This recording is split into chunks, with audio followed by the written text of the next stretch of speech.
Magandang araw Kuya Chris at sa lahat ng mga taga-subaybay ng inyong channel. Itago na lamang ninyo ako sa pangalang Lawrence, Tubong Antique. Ang kwentong aking ibabahagi sa inyo ay tungkol sa karanasan ng aking lolo noong malakas pa siya. Ayon sa kanya, mahilig daw siya sa mga babae nung binata pa lamang siya, lalo na kapag mga magaganda. Hindi niya raw alam kung bakit. Basta kapag nakakita siya ng mga magagandang babae, ay hindi niya maiwasang mabighani sa kanila. Isang araw, habang nag-iigib daw si Lolo sa ilog, nakita niya ang kanyang mga barkada na naroong nakatambay malapit sa ilog. "Uy Gar, sama ka sa amin sa kabilang baryo. Piyesta daw kasi doon, sabi nila. Gala tayo roon at nang makapagliw-aliw naman tayo." Wika ni Anton na isa sa mga kabarkada ni Lolo Gar. "Naku, marami pa akong gagawin sa araw na to eh. Baka hindi muna ako makasama sa inyo," sagot ni Lolo. Ngunit pinilit daw siya ng kanyang mga kabarkada hanggang sa wala nang nagawa si Lolo kung di ang pumayag na lamang. Mga alas 5 ng hapon nang magsimulang maglakbay sina Lolo patungo sa kabilang baryo kasama ang kanyang 3 barkada. Naglalakas ang tunog ng musika at nagsisipagsayawang mga binata at dalaga ang bumungad sa kanila nang makarating sila sa piyestahan. Naroon din ang ibang mga bata at matatanda na masayang nanonood. Tuwang-tuwa raw si Lolo sapagkat maraming magagandang babae ang kanyang nakita. Napakagaling pa raw sumayaw. Maya-maya ay niyaya raw siya ng kanyang mga kabarkada na mag-inuman. Nag-ambagan na sila para sa kanilang inuman at pulutan. Marami ring mga grupo ng kalalakihan ang naroong nakikipag-inuman sa gilid-gilid. Bawat isa ay may kanya-kanyang paraan para sumaya. Maging si Lolo ay todo inom daw ng alak habang nakikipagkwentuhan sa kanyang mga kabarkada. Nang tumagal na ang kanilang inuman, medyo nalalasing na raw si Lolo kaya wala na siyang hiya. Sumasayaw-sayaw na raw siya sa gitna kasama ang ibang mga dalaga at binata. Nagpapalakpakan ng mga tao sa tindi ng kanyang malupit na mga galawan. Siyempre tuwang-tuwa naman si Lolo habang pinalilibutan siya ng mga magagandang babae. Sa lahat ng mga babaeng naroon, may isang babae raw na siyang higit na umagaw ng atensyon ni Lolo. Itago na lamang natin siya sa pangalang Barbara. Ayon kay Lolo, taglay ni Barbara ang malaporsila ng kutis, mahabang buhok, magandang hulma ng bibig at mapupungay na mga mata. Tunay ngang maganda ang dalaga, lalo na ang hugis ng kanyang katawan na talaga namang nakabibighani sa mga mata ni Lolo. Noong gabing yon, tahimik lang daw si Barbara habang nanonood sa gilid. Lingid sa kanyang kaalaman, napasulyap-sulyap na pala si Lolo sa kanya, hanggang sa hindi na nakapagpigil si Lolo, kaya naman ay nilapitan niya ang dalaga at tsaka kinausap. Ang buong akala niya ay suplada si Barbara, ngunit hindi naman pala. Masayang-masaya si Lolo dahil kausap na niya ang babaeng kanyang sinusulyapan lamang kanina. Hanggang sa niyaya raw niya si Barbara na sumayaw silang dalawa. Abot tenga raw ang ngiti ni Lolo nang pumayag si Barbara, kaya ayun na nga, sumayaw na silang dalawa na para bang magsyota. Nakahawak sa baywang ni Barbara ang mga kamay ni Lolo, samantalang ang mga kamay naman ng dalaga ay nasa balikat ni Lolo. "Hindi nakakasawang pagmasdan ng iyong kagandahan, Barbara. Para kang isang anghel sa sobra mong ganda," wika ni Lolo, habang sinasabayan nila ng sayawang musika at nakatitig sila sa isa't isa. "Ikaw rin naman, Gar. Napakagwapo mo ring binata," sabi naman ni Barbara na lalong nagpalapad ng ngiti ni Lolo. Walang mapagsidla ng tuwang nararamdaman ni Lolo ng mga sandaling yon dahil sa sinabi ni Barbara. Pakiramdam niya ay nanalo raw siya sa loto dahil sa labis na tuwa. Nang mapagod sila sa kakasayaw, muling nakipag-inuman si Lolo sa kanyang mga kabarkada kasama na si Barbara. Ang tanging akala ni Lolo ay disenteng babae si Barbara. Ngunit napansin niya na napakalakas uminom ng babaeng yon at hinimas-himas niya pa raw ang dibdib ni Lolo habang magkatabi silang nakikipag-inuman. Nagustuhan ni Lolo ang ginagawa sa kanya ni Barbara at para bang ayaw na niyang umalis sa tabi nito. Niyaya raw siya ng kanyang mga kabarkada na umuwi na sila dahil marami-rami na rin ang nainom ni Lolo. Ngunit hindi raw sumama sa kanila si Lolo. Nauna nang umuwi ang kanyang mga kabarkada at naiwan si Lolo sa piyestahan kasama si Barbara. Kaunti na lang ang mga taong naroon dahil nagsipag-uwian na ang iba at sa gilid naman ay matatanaw ang mga lasing na natutulog. Habang nakikipag-inuman siya sa dalaga, nalasing daw siya ng sobra hanggang sa nakatulog siya. Wala nang alam si Lolo sa kung anong sumunod na nangyari sa kanyang paligid sapagkat napakahimbing na ng kanyang tulog. Nagising na lamang siyang nakahiga siya sa isang madilim at tahimik na lugar. Nasaan ako? Kaagad na bumangon si Lolo at saka nagpalingalinga siya sa buong paligid. Ngunit wala naman siyang nakita dahil sa sobrang dilim. Kinapa ni Lolo ang kanyang higaan at nagtaka raw siya sapagkat parang mga talahib ang kanyang hinihigaan. Doon na nagsimulang gumulo ang isipan ni Lolo. Hindi niya raw alam kung nananaginip lamang ba siya o di kaya'y totoo ang nangyayari sa kanya. Naalala ni Lolo na may dala pala siyang lighter at nasa loob ng kanyang bulsa. Mahilig kasi sa tabako si Lolo kaya kahit saan siya magpunta ay may dala-dala siyang lighter. Dinukot ni Lolo ang lighter sa loob ng kanyang bulsa at saka pinindot niya ang ilawan at mabuti na lamang at hindi pa nawalan ng karga ang baterya kaya yun muna ang ginamit niya upang magsilbing ilaw. Inilawan ni Lolo ang buong paligid at hindi nga siya nagkakamali. Tama nga ang kanyang hinala. Paano ako napunta rito sa Talayban? Tanong ni Lolo at saka tumayo. Naguguluhan siya at nalilito at natatakot. Imposibleng napadpad ako rito ng kusa. Sambit ni Lolo habang nilalamon ng pagtataka ang kanyang isipan. Naalala ni Lolo na nakikipag-inuman siya sa piyesta. Ngunit wala siyang maalala kung paano siya napadpad sa talahibang yon. Pakiramdam niya ay pinaglalaruan siya ng mga elemento o ibang klaseng mga nilalang sa lupa. Gamit ang maliit na flashlight, sinuri ni Lolo ang buong paligid. Pilit niyang inaalam kung anong lugar ang kinaroroonan niya, ngunit tila kay labo ng lahat. Hindi ako pamilyar sa lugar na ito . Naliligaw ba ako? Kung ano-ano na ang mga naiisip ni Lolo nung mga sandaling yon. Lakad lamang siya ng lakad habang naghahanap siya ng tamang daan upang makauwi siya sa kanila. Ngunit mas lalo lamang siyang nahirapan.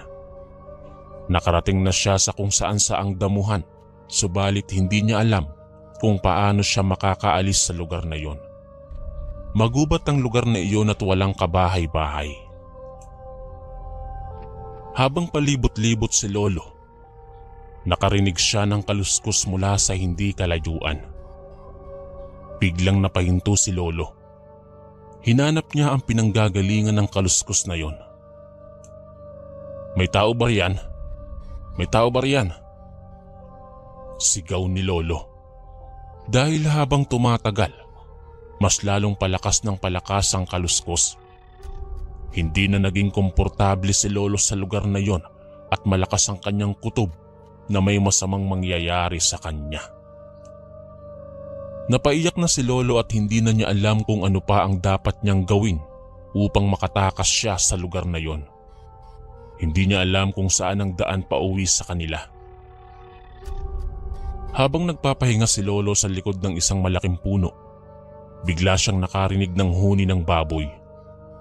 Sa unay, hindi pa siya sigurado kung baboy ba iyon o baka guni-guni lamang niya. Ngunit habang palakas ng palakas ang huni, nakumpirma ni Lolo na baboy nga iyon. Mas lalong kinabahan si Lolo. Gusto niyang sumigaw, ngunit natatakot siya na baka matuntun ng baboy ang pinagtataguan niya. Napapapikit na lamang si Lolo sa sobrang takot. Napansin niyang palapit ng palapit sa kanyang kinaroroonan ang huni ng baboy. Hindi na siya nagdalawang isip pa. Pinailaw niya ang kanyang flashlight at napaatras si Lolo nang matanaw niya ang isang itim na baboy sa kanyang harapan. Napakalaki daw ng baboy na iyon at nakatitig sa kanya. Hindi ako naniniwalang ordinaryong baboy ito. Sambit ni Lolo sa kanyang sarili habang inihahanda niya ang kanyang sarili. Handa na siyang kumaripas ng takbo kung sakaling aatakihin siya ng baboy na yon. Hindi niya inaalis ang flashlight sa baboy sapagkat natatakot siya na baka sunggaban siya kapag patayin niya ang ilaw. Habang nakatingin ay nagkakatitigan sina Lolo at ang baboy na iyon. Kitang-kita ni Lolo ang unti-unting pagpalit nito ng anyo. Mula sa baboy ay naging anyong tao ang nilalang na yon. Tama ang hinala ni Lolo na ang baboy na iyon ay ang babaeng aswang na kanyang nasilayan. Aatakihin na sana ng aswang si Lolo. Ngunit mabilis siyang tumakbo, subalit mas mabilis tumakbo ang aswang na yon. Naabutan niya si Lolo at parang nawala siya sa kanyang sarili nang inatake siya ng aswang. Bumaon sa likod ni Lolo ang matutulis na kuko ng aswang na naging dahilan ng kanyang pagkatumba. Kasunod ng pagkatumba ni Lolo ay ang kanyang paggapang sa liblib na lugar na yon. Habang gumagapang si Lolo, aksidenteng nakapa ng kanyang kamay ang isang mahabang kahoy. Medyo malaki iyon at alam ni Lolo na kahit papaano ay makakatulong iyon sa kanya upang labanan ang aswang. Hindi na sinayang ni Lolo ang pagkakataong yon. Mahigpit niyang hinawakan ng kahoy tsaka tumayo at kasunod nun ay buong lakas niyang hinampas ang aswang. Lubayan mo na ako, isa kang kampo ni Satanas! Sambit ni Lolo habang patuloy niyang hinahampas ang aswang. May mga pagkakataong natatamaan niya ang aswang at minsan naman ay hindi. Nahihirapan siyang patamaan sapagkat madilim ang paligid at napansin niyang madulas ang katawan ng aswang na yon. Muling inatake si Lolo ng aswang. Hinawakan nito ang kanyang damit at kinalmot ng kinalmot ang katawan ni Lolo. Medyo nanghihina na raw si Lolo at muntik na siyang sumuko. Ngunit pinili niya ang patuloy na lumaban. Kahit habol-habol na niya ang kanyang hininga, ay itinuloy pa rin ni Lolo ang laban hanggang sa naramdaman niya na lang bigla ang labi ng aswang sa kanyang liig. Batid ni Lolo na may balak ang aswang na ngat-ngati ng kanyang liig. Kaya naman ay mabilis na tinusok ni Lolo ang mata ng aswang gamit ang kanyang kamay. Mabuti na lamang at medyo mahaba ang kuko ni Lolo kaya bumaon iyon sa isang mata ng aswang. Tiniyak talaga ni Lolo na masasaktan ng aswang nang sa ganun ay hindi nito matuloy ang binabalak sa kanya na ngat-ngati ng kanyang liig. Galit na galit daw si Lolo ng mga oras na yon. Kaya puwersahan niyang kinalikot ang isang mata ng aswang gamit ang kanyang mga daliri. Kahit madilim ay alam ni Lolo na dumudugo na ang mata ng aswang sapagkat naramdaman niyang may likidong umaagos mula sa mata nito. Lumipas ang ilang segundo, naramdaman daw ni Lolo na unti-unti nang kumakalas ang aswang sa pagkakayakap sa kanya. Halatang nanghihina na ang aswang dahil sa malakas na pagkalikot ni Lolo sa mata nito. Hanggang sa napaatras ang aswang. Sinamantala ni Lolo ang pagkakataong yun upang tumakbo palayo. Wala na siyang dalang flashlight at hindi niya alam kung saan na iyon tumalsik. Kahit madilim ay nagpatuloy pa rin sa pagtakbo si Lolo. Wala na siyang pakialam kung saang dako siya patungo. Basta ang mahalaga ay mailigtas na ang kanyang sarili sa kamay ng aswang na yon. Habang tumatakbo si Lolo, ay pinapakiramdaman niya kung sinusundan ba siya nito o hindi. Malayo-layo na rin ang narating ni Lolo at humihingal na siya. Napagod na si Lolo sa pagtakbo at dama ng kanyang balat ang mga talahib na nadadaanan niya. Napagtanto niyang sa talahiban siya dinala ng kanyang mga paa. Hindi na siguro ako sinusundan ng aswang na yon. Mas maiging dito na lamang ako magtago. Dito, mukhang ligtas ako sa gitna ng talahibang ito. Wika ni Lolo. Huminto na siya sa katatakbo at pinili niyang umupo na lamang sa talahiban. Ilang oras na nagtagal doon si Lolo at laking pasasalamat niya sapagkat hindi siya natunto ng aswang. Wala na rin siyang ideya kung saan na yun nagpunta. Nabuhay ang umaandap-andap na pag-asa sa loob ng puso ni Lolo nang masilayan niya ang liwanag pagkalipas ng ilang oras. Ay salamat naman at umaga na. Oras na para hanapin ang tamang daan pauwi sa amin. Bulong ni Lolo habang pinagmamasdan niya ang buong paligid na kung saan ay mayroon na siyang naaaninag na liwanag. Tuwang-tuwa siya sapagkat kahit ganoon kahirap ang kanyang pinagdaanan, nagawa niya pa ring ipagtanggol ang kanyang sarili. Tiningnan niya ang kanyang katawan at unti-unting gumuhit ang mapait na ngiti sa kanyang labi. Natutuwa siya. Natutuwa siya kahit kay raming sugat sa kanyang katawan. Mga sugat na nagpapaalala sa kanyang katapangan at pagiging bayani para sa kanyang sarili. Ang mga sugat na iyon ay mula sa kalmot ng aswang, mga matutulis na sanga ng mga kahoy, talahib at kung ano-ano pang mga pananim na matatagpuan sa kagubatang iyon. Kasabay sa patuloy ng pagsinag ng araw, lumabas na si Lolo sa talahiban. Naglakad-lakad siya upang hanapin ang daan pauwi. Tanaw niya ang mga nahapay na talahiban na dinaanan niya kagabi. Parang sinalantaraw ng bagyo ang kinalabasan ng ibang mga pananim doon. Nako, nasaan kaya ako? Hindi talaga pamilyar sa akin ang lugar na ito. Sambit ni Lolo. Patuloy lamang niyang binabagtas ang daan. Nagbabaka sakali siyang matagpuan niya ang tamang daan pauwi. Wala man lang kabahay-bahayang lugar na ito. Wika pa ni Lolo. Nagugutom na siya, ngunit wala siyang magagawa.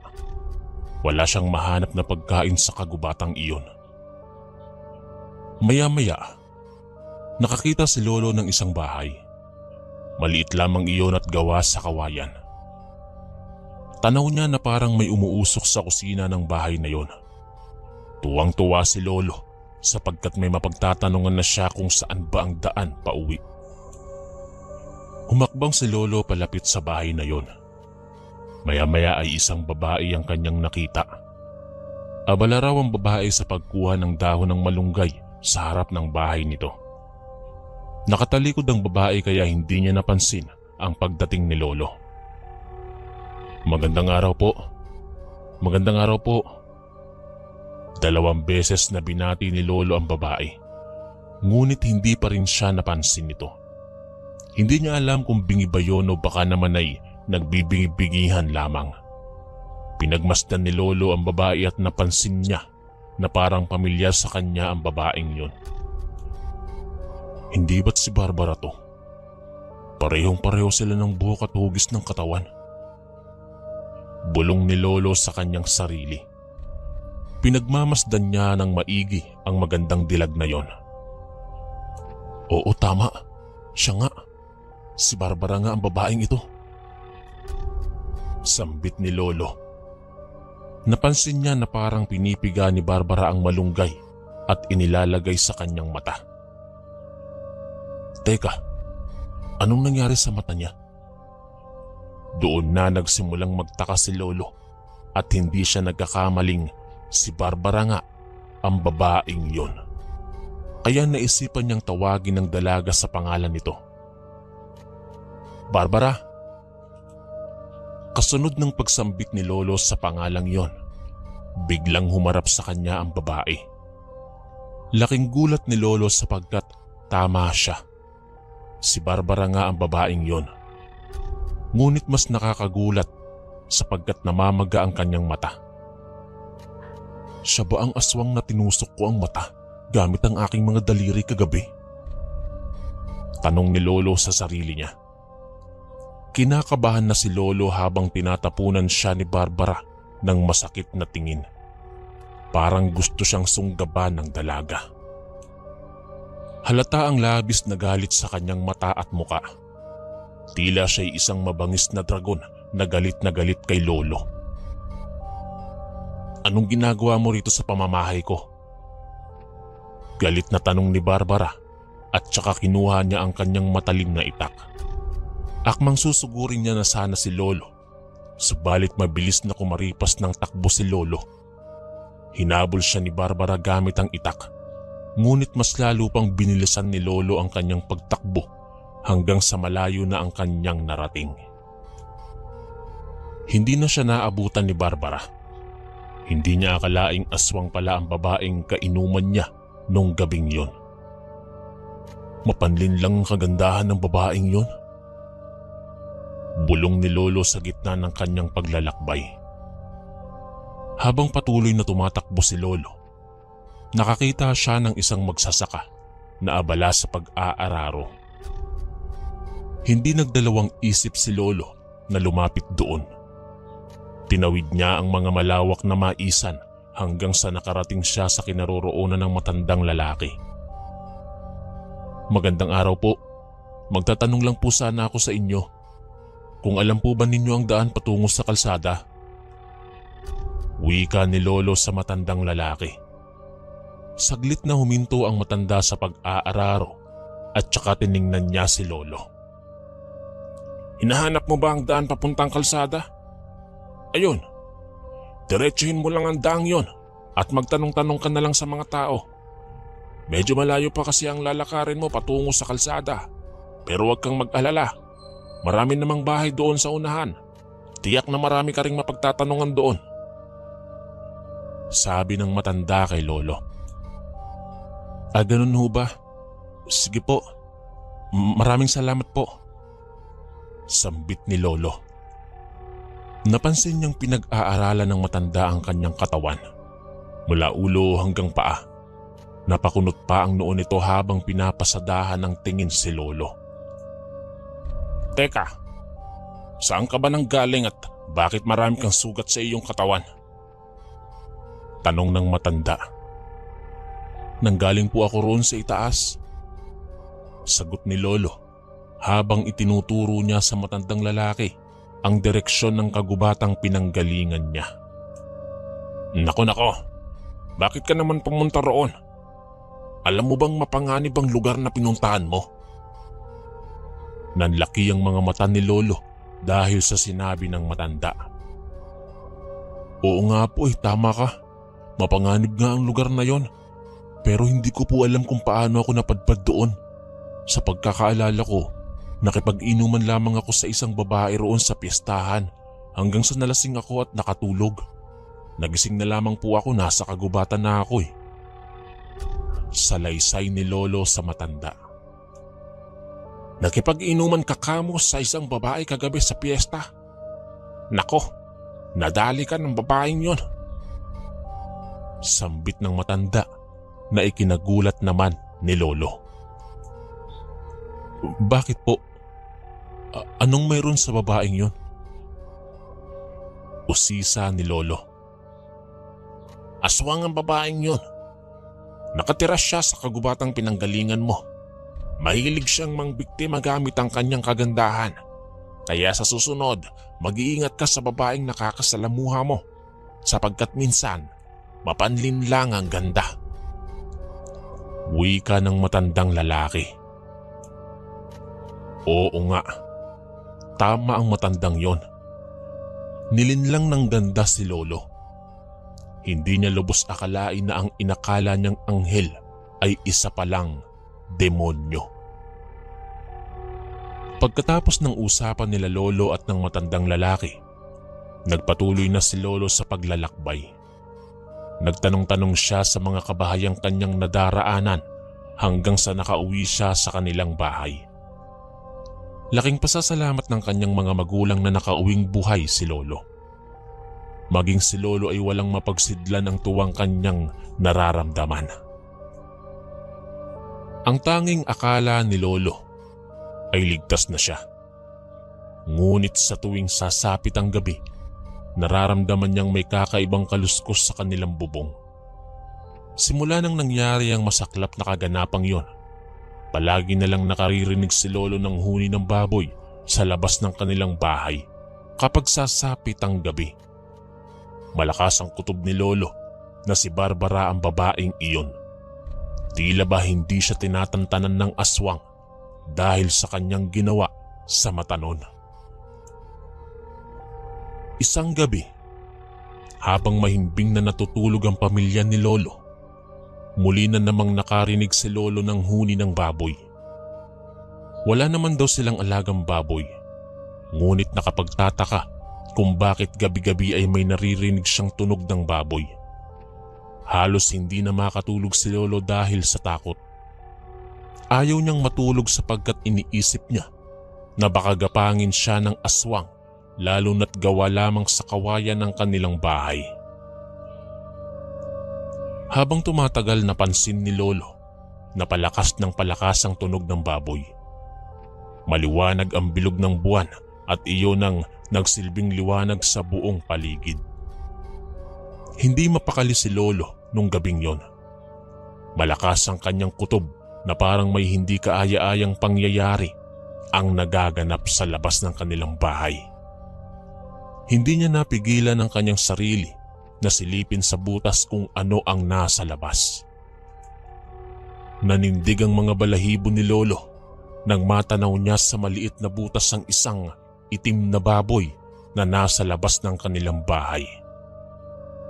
Mahigit 10 segundong tinitigan ni Lolo ang baboy na yon at kasunod nun, unti-unting nagpalit ng anyo ang baboy. Naging anyong tao yon at parehong-pareho ang mukha sa aswang na nakaengkwentro niya sa kagubatan. Ngunit ang pagkakaiba lamang nila, namamaga ang mata ng aswang na nasa labas ng kanilang bahay. Tama ang aking hinala. Hindi ako tatantanan ni Barbara. Bulong ni Lolo habang nanginginig ang kanyang mga tuhod. Nakasilip pa rin siya sa maliit na butas at tanaw na tanaw niya ang pangit na mukha ng aswang. Maging ang matutulis na mga pangil at kuko ng nilalang na yon ay kitang-kita ni Lolo. Ayon pa kay Lolo, humakbang ang aswang palapit sa kanilang dingding na para bang sisilip sa kanila ang aswang na yon. Aswang! May aswang! Malakas na sigaw ni Lolo. Dahil sa sobrang takot niya ay hindi niya napigilang sumigaw hanggang sa nagising ang kanyang mga magulang. Gar, anong nangyayari sa'yo? Tanong ng kanyang ama. Kaagad na lumapit si Lolo sa kanyang ama, dala ng sobrang takot. May aswang sa labas, tay. May aswang sa labas. Sambit niya. Kaagad naman siyang nilapitan ng kanyang ina at kinumpirma kung totoo ba ang pinagsasasabi niya. 18 anyos pa lamang si Lolo noong mga panahong yon at sa edad na iyon, namulat siya sa katotohanang totoo ngang may aswang sa mundong ito.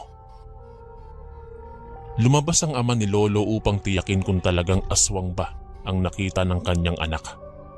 at ganoon na lamang ang galit ng kanyang ama nang makita nito ang babaeng aswang na tangkang papasok sa kanilang bahay.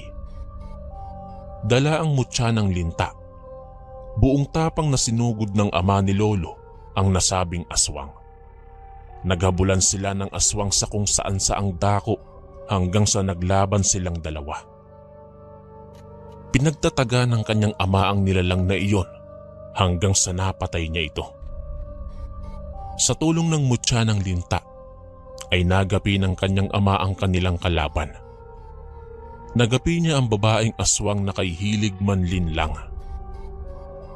Mula noon ay wala nang gumagambala kay Lolo sa tuwing sasapit ang dilim. Nag-iingat na rin siya sa mga babaeng nakakasalamuha niya sapagkat ayaw niyang maulit muli ang masaklap na kanyang sinapit. Matagal na panahon na ang nakararaan. Hanggang dito na lamang po ang aking kwento, Kuya Chris. Maraming salamat po.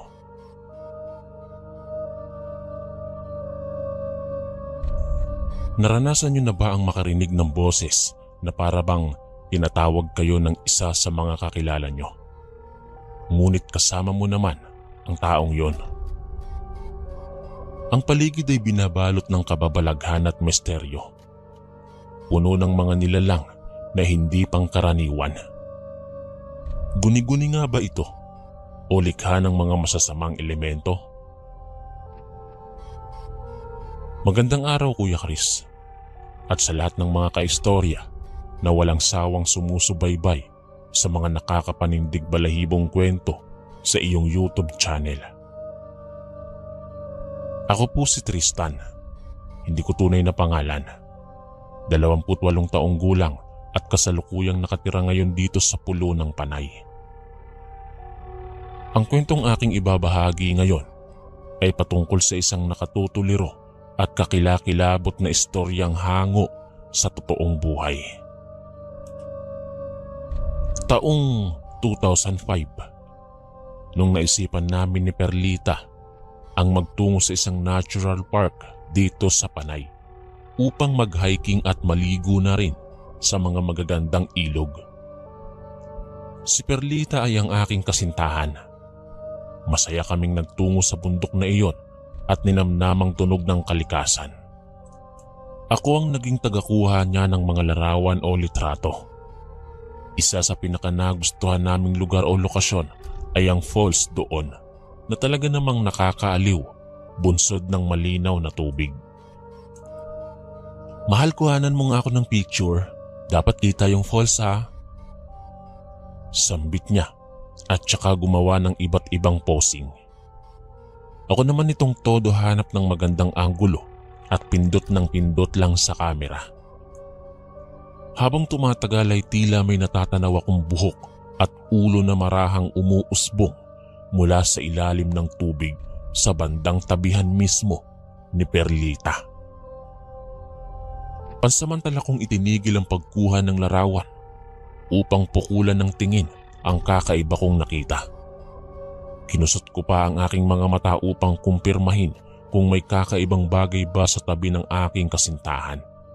Ngunit wala naman. Nung sandaling yon, ay inisip ko na lang na marahil nga'y pinaglalaroan lamang ako ng aking balintataw.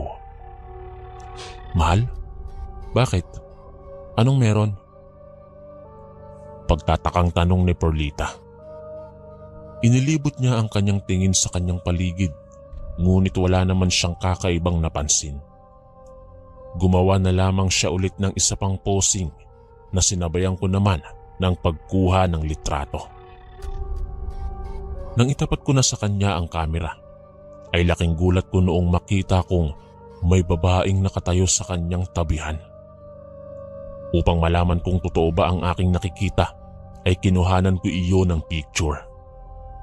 Laking gulat ko nang makita ko mismo sa larawan ng babae na nakita ko.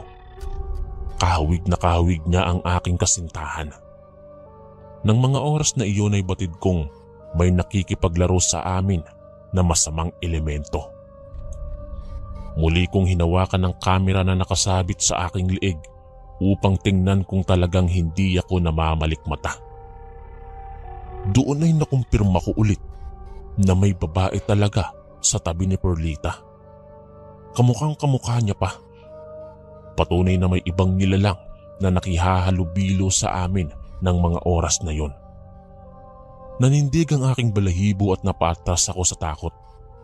Napatihaya ako sa katubigan dahil natilapid ako ng batong naroon sa aking paanan. Mahal, ano bang problema mo? Natatakot ako sa mga kinikilos mo eh. Nababaliw ka na ba? Naguguluhang sambitla ni Perlita. Hindi ako tumugon sa mga sinabi niya. Bagkus ay hinawakan ko na lamang ang kanyang kamay at hinigit ko siya paalis sa tubig at tumakbo kami. Narating namin ang kagubatan. Nagmistula kaming nakikipagpatintero sa mga nagkakasalisihang puno at mga sangang nagsasalimbayan. Pinipigilan ako ni Perlita sa pagtakbo dahil hindi nito alam kung bakit ako nababalisa. Gusto ko mang sabihin sa kanya ang kababalaghan na aking napansin sa lugar na yon, ngunit wala akong sapat na oras upang magpaliwanag dahil pinangunahan na ng takot ang aking dibdib. Huy Tristan, teka nga lang. Ano ba kasi ang nangyayari? Wika ni Perlita kasabay ng pagpupumiglas niya ng kanyang kamay na hawak ko. Dahil doon ay nabitiwan ko siya. Napasubsob naman ako sa maramong lupa dahil sa pagkawala ko ng balanse sa aking katawan. Mamaya ko na ipapaliwanag sa iyo. Tara na! Usal ko at muling kumaripas ng takbo. Nang sandaling iyon ay inakala kong kasunod ko lang si Perlita. Ngunit nang ako'y lumingon ay wala na siya sa likuran ko. Hindi ko na alam ang aking gagawin. Balisang-balisa na ako. Tanging hangad ko lamang ng sandaling yun ay ang makaalis sa nakakakilabot na kagubatang yon. Muli kong itinuon ang aking tingin sa daan paalis at doon ay nagulat ako dahil nasa harapan ko na si Perlita. Perlita! Naghahabol na hangin kong sambit. Hindi na ako nagsayang ng oras. Hinawakan ko ang kamay ni Perlita at patakbo kaming bumaba ng bundok patungo sa aming kotse. Nang makasakay na sa kotse at akma na sanang aalis, ay biglang may tumawag sa pangalan ko mula roon sa pinanggalingan naming gubat. Kaboses niya si Perlita. Ngunit ang ipinagtataka ko ay bakit katabi ko si Perlita. Siguro'y pinaglalaruan na naman ako ng aking guni-guni. Muli ay narinig ko na naman na tinatawag ako ni Perlita ng magkakasunod na pagtawag sa akin na nagmumula roon sa gubat. Ngunit hindi ko na lamang iyon pinansin sapagkat kasama ko naman si Perlita. Pinaliwala ko na lamang at minainam ang magmaneho palayo sa lugar na yon. Habang nilalakbay ang kalsada pa uwi sa amin, ay kapwa kami ni Perlita na walang kibo at hindi nagsasalita. Nagkakatitigan na lamang kami. Dala siguro ng pagod at hindi maipaliwanag na pangyayari na naganap sa amin kanina. Nang oras ding iyon ay nagsimula akong magtaka sa kakaibang ikinikilos ng aking kasintahan. Dati ay hindi naman siya gaanong nagmumuni-muni sa aming mga nadaraanan. Subalit baligtad na ngayon. Tila para ba siyang isip bata na aliw kahit sa mga simpleng bahay na nakatayo lamang sa mga gilid ng kalsada. Nang makauwi sa tinutuluyan naming bahay, ay agad akong nagpahinga sa kama habang si Perlita naman ay paikot-ikot lamang sa bahay at hindi mapakali. Lahat ng gamit na kanyang nakikita ay parang bago sa kanyang paningin. Hindi ko na lamang siya pinansin at hinayaan ko na lang. Pinili ko na lamang ang matulog upang mabawi ang enerhiya na nawala sa akin. Ilang saglit lang simula nang ako ay pumikit, subalit napabalikwas ako ng gising dahil sa isang malakas na hiyaw sa aking panaginip. Nababagabag ako dahil napanaginipan ko na naroon pa rin si Perlita sa bundok na aming pinanggalingan. Gulong-gulo na ako sa nangyayari sa akin maging kay Perlita, sapagkat ang daming nagbago simula nang nagtungo kami sa natural park na iyon. Hinanap ko ang aking kamera upang tingnan muli ang larawan, ngunit hindi ko na makita o malaman kung saan ko nailagay yon. Tinawag ko si Perlita upang itanong sa kanya kung nasaan ang kamera, ngunit hindi siya tumutugon. Habang ako ay nasa aming sala ay narinig kong humahalakhak siya doon sa kwarto ng ikalawang palapag. May 3 kwarto doon. Habang humahakbang ako paakyat ng hagdan ay napapansin kong salitan na nagkakalampagan ng bawat pintuan ng 3 kwarto, kasabay sa matinis at nakakakilabot na halakhak ni Perlita. Hindi ko alam kung normal pa ba ang mga ganoong mga tagpo. Nang tawagin ko muli si Perlita, ay biglang nagsitigilan sa pagkalampagang mga pintuan. Umiral ang isang nakabibinging katahimikan sa lahat. Tanging naririnig ko na lamang ng sandaling yaon ay ang pagpatak ng kamay ng antigo naming orasan. Isa-isa kong pinuntahan ang bawat kwarto. Sa una at pangalawang kwarto ay hindi ko nakita si Perlita. Kinakabahan ako habang marahan ko nang binubuksan ang pintuan ng isa pang kwarto. Nang mabuksan ko na ang pinto ay hindi ko pa rin siya nakita. Tanging mga nagulong gamit lamang ang aking nasilayan at basag na salamin. Napakamot na lamang ako sa aking ulo nang makita kong nabasag ang salamin na kabibili ko lang. Nasaan na kaya ang babaeng yon? Tanong ko habang sapo ang aking noo. Marahan akong lumuhod at yumuko upang tingnan ang ilalim ng aming kama, at doon ay nakita ko si Perlita na nakangiti habang ang buhok nito ay buhaghag. Kagat-kagat niya ang sarili niyang mga kuko na marumi na. Puno ng kalmot ang kanyang katawan dahil sinasaktan niya yata ang kanyang sarili. Takang-taka ako na tinanong siya kung ano ang nangyayari sa kanya.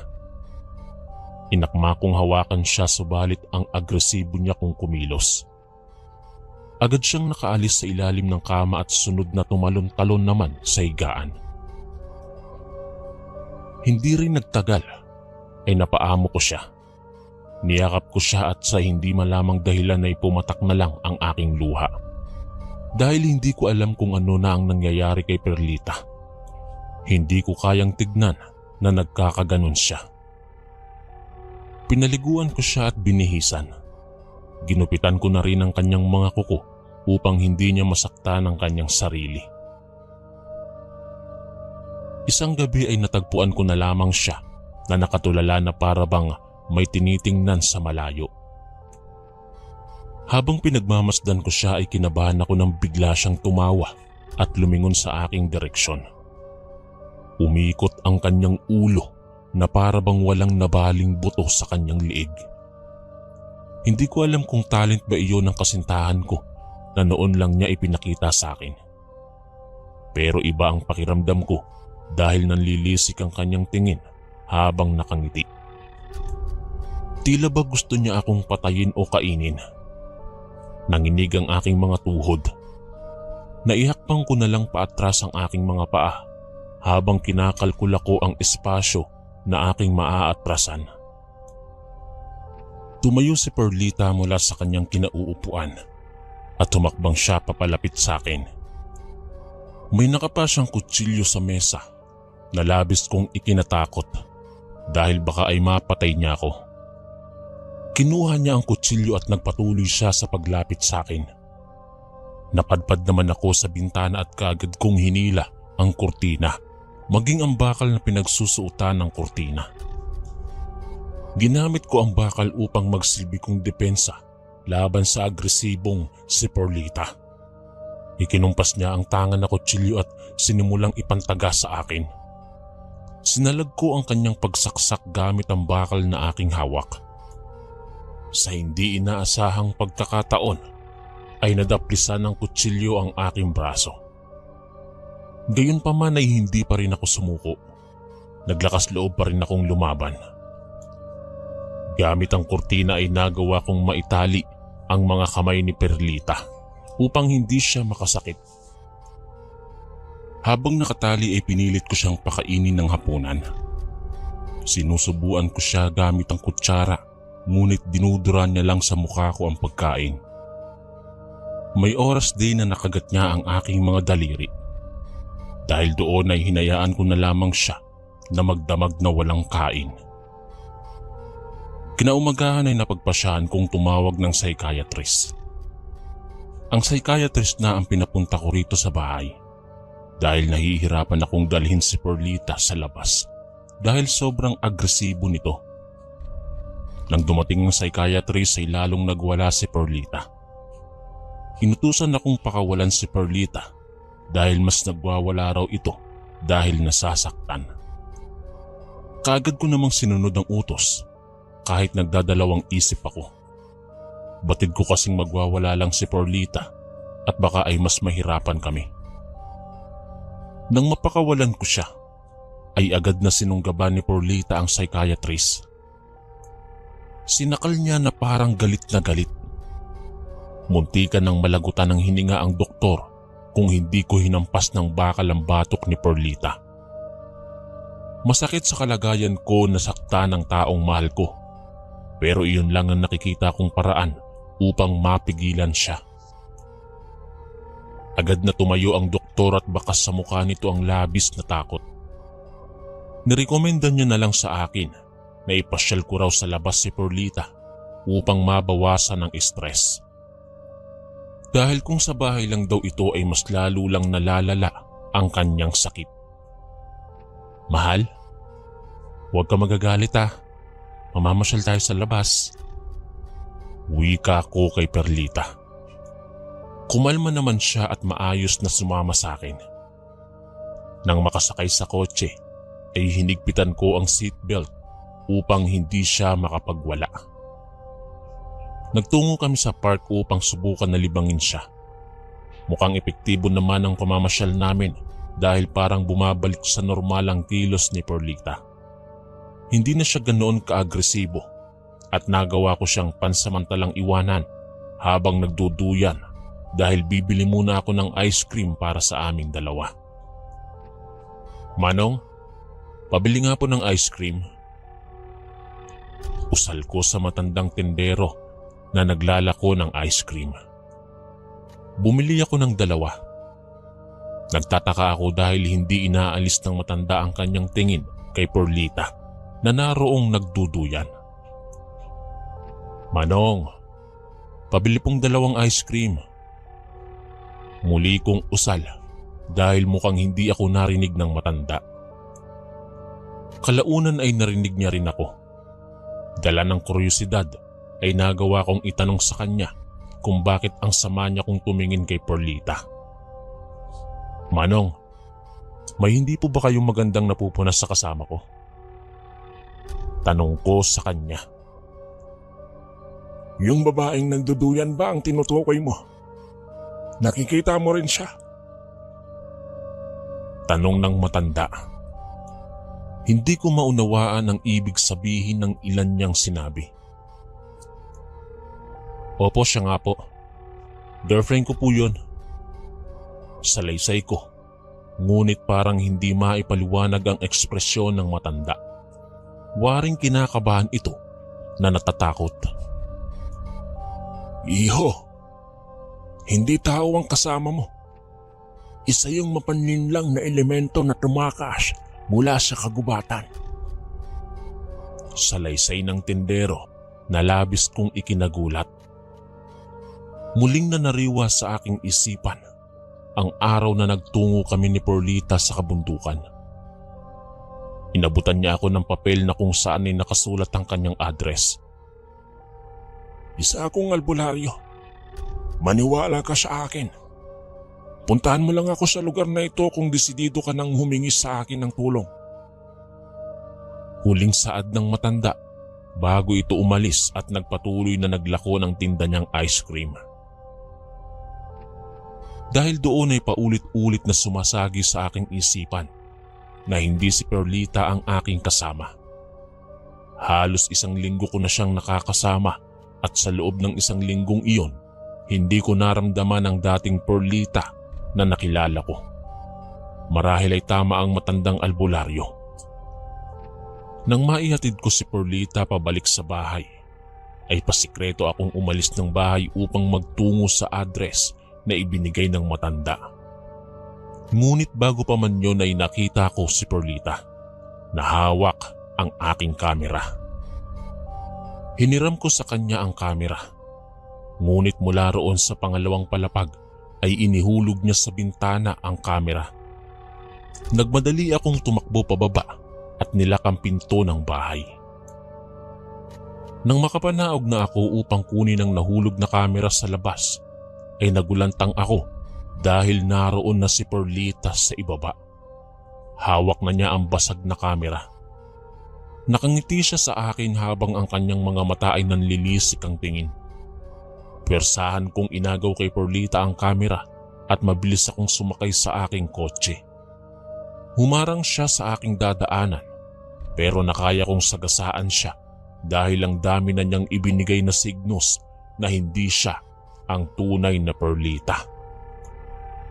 Nang tignan ko sa side mirror ang aking likuran, ay nanindig ang aking balahibo nang makita ko si Perlita na nakatayo na parang walang nangyari. Pinaharurot ko ang sasakyan patungo sa address na ibinigay sa akin ng matandang albularyo.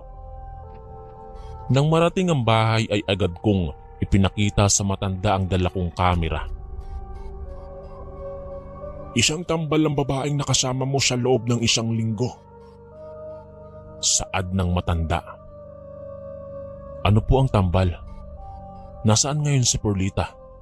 Ano ang kailangan kong gawin? Sunod-sunod kong tanong. Tuliro na kasi ako ng mga sandaling yon sapagkat sa dami ng mga tao, bakit kami pa ni Perlita ang napiling paglaruan ng maligno? Ang tambal ay isa sa uri ng mga masasamang elemento o maligno sa kagubatan. May kakayahan silang kopyahin ang wangis ng sinumang tao na mapadpad sa kanilang teritoryo. Ang kagubatan. Sasama sila palabas ng gubat upang maglibang at tamasahin ang mundo ng mga tao, habang ang taong ginaya nila ay mananatiling maiiwan o maliligaw roon sa kagubatan. Kailangan mong sunduin si Perlita doon upang sa ganun ay hindi siya makulong doon habang buhay. Pahayag ng albularyo. Ibig niyo pong sabihin ay naroon pa si Perlita sa gubat? Agad kong tanong na kaagad na sinang-ayunan ng matanda. Binigyan ako ng matanda ng 1 kwintas na magsisilbi kong pananggalang sa mga engkanto at maligno sa kabundukan. Sinabi niya sa akin na ang tanging paraan lamang upang malutas ang problema ay ang masundo ko si Perlita palabas ng gubat. Kaya agad akong nagtungo pabalik sa kabundukan at wala akong sinayang na oras. Kaya umaga pa lang ay hinanap ko na agad doon si Perlita. Paulit-ulit kong tinawag ang pangalan niya. Lahat ng pasikot-sikot na daan doon ay pinuntahan ko upang matiyak na matatagpuan ko ang aking mahal. Gumapang sa aking katawan ang kilabot ng may humawak sa aking balikat. Nang lingunin ko ito, isang matandang mangangahoy lang pala yon. Agad akong humingi sa kanya ng tulong dahil mukhang kabisado niya ang lugar. Hindi nga ako nagkamali ng nilapitan. Isinama niya ako patungo sa kanilang munting kubo at doon ko nakita si Perlita. Mabuti na lang daw at nakita nila si Perlita na nagpapaikot-ikot sa gubat. Maswerte ako dahil ligtas ang aking kasintahan. Agad kaming nagyakap ni Perlita dahil buong akala namin ay hindi na kami magkikitang muli. Nang makauwi ay pinabasbasan namin ang aming bahay upang walang masamang elemento ang makapapasok pa sa aming tahanan. Tuwing sumasapit ang gabi habang sumisilip kami sa bintana ay may babaeng kamukha ni Perlita ang umaaligid sa aming bahay. Hindi nito magawang pumasok sa aming bahay dahil sa basbas ng pari. Sinamahan na rin namin ng pagdadasal ang araw at gabi naming pamumuhay. Epektibo ang pagdadasal namin dahil nang naging malapit kami sa Diyos ay doon din kami napalayo sa mga panganib at kababalaghan. Hanggang dito na lamang po. Maraming salamat. Maraming salamat po mga kaistorya sa pakikinig. At kita-kits po ulit bukas para sa isa na namang nakakatakot na kwento. Ito po si Kuya Chris, ang inyong kaistorya. God bless po at ingat po lagi.